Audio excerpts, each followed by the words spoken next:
ಸಾಯಿರಾಮ್. ನನ್ನ ಮುದ್ದಿನ ಮಗುವೆ, ಒಂದೇ ವ್ಯಕ್ತಿಯಲ್ಲಿ ಇಬ್ಬರು ವಾಸವಾಗಿರುತ್ತಾರೆ. ಅದರ ಕಾರಣವೇನು ಗೊತ್ತೇ? ನೀನೇ ನಿನ್ನ ಗುರುವೆನ್ನುವುದಕ್ಕೆ ಅದು ಸಾಕ್ಷಿಯಾಗಿದೆ.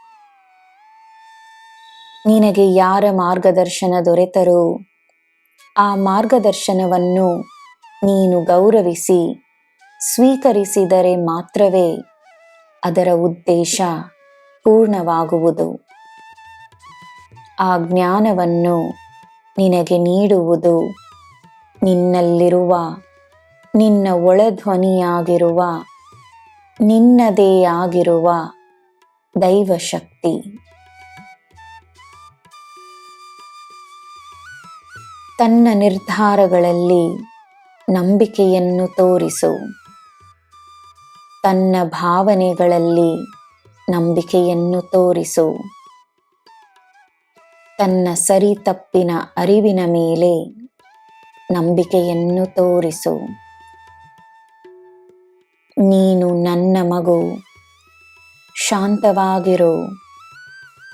ಬೇರೆಯವರ ಅಹಂಕಾರ ನಿನ್ನ ತಪ್ಪಲ್ಲ, ನಿನ್ನ ಹೊಣೆಯಲ್ಲ.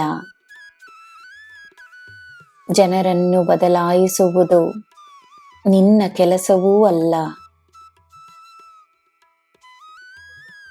ಕೆಳಗೆ ಬಿದ್ದವನು ಒಂದಲ್ಲ ಒಂದು ದಿನ ಎದ್ದು ನಿಲ್ಲುತ್ತಾನೆ, ಚಿಂತಿಸಬೇಡ. ಅಹಂಕಾರದಲ್ಲಿ ಹಾರುವವನು ನೆಲಕ್ಕೆ ಬಂದೇ ಬರುತ್ತಾನೆ, ಅದರಲ್ಲಿ ಸಂದೇಹವಿಲ್ಲ. ಬಲಶಾಲಿಯಾಗಿ ಎದ್ದು ನಿಲ್ಲು.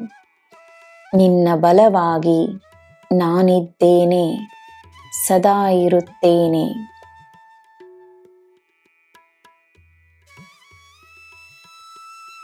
ನಿನ್ನ ಇಂದಿನ ಪರಿಸ್ಥಿತಿ ನಿನ್ನ ನಾಳೆಯ ಸತ್ಯವಲ್ಲ. ನಿನ್ನ ಜೀವನವನ್ನು ನಾನು ಉತ್ತಮವಾಗಿಸುತ್ತಿದ್ದೇನೆ. ನಿನ್ನ ಕಷ್ಟ ಸುಖ ನನಗೂ ಸ್ವಂತ. ನನ್ನ ಮಗುವೆ, ಪರಿಹಾರವಾಗಿದೆ. ಪರಿಹಾರವನ್ನು ಹುಡುಕುವುದನ್ನು ನಿಲ್ಲಿಸು. ನಂಬಿಕೆಯನ್ನು ಮಾತ್ರ ತೋರಿಸು.